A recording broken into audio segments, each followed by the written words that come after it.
It's interesting, as a native of Detroit and someone who still lives in Michigan, I think there's a local narrative, but there's a different national narrative about the city. How do you think those two differ? It's a very good question. I think that there is a pejorative view that oftentimes exists of Detroit. I think our view can be punitive when we talk about Detroit and what it's gone through for the last few years.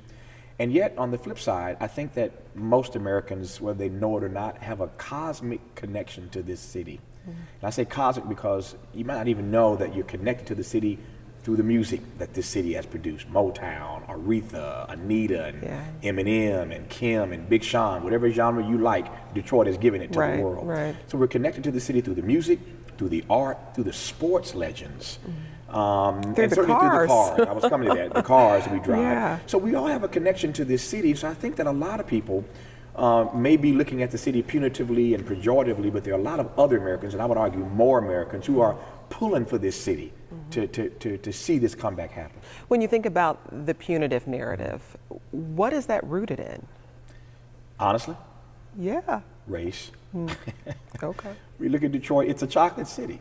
And we look at this city as we have for years. I mean, this goes back to Coleman Young.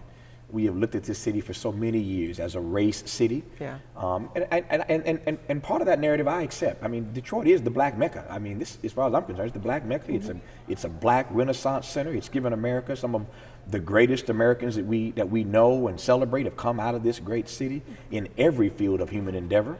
And so Detroit it's an amazing city, but too often the city is seen through the lens, through the prism of race, and that can be, as you know, an intractable issue.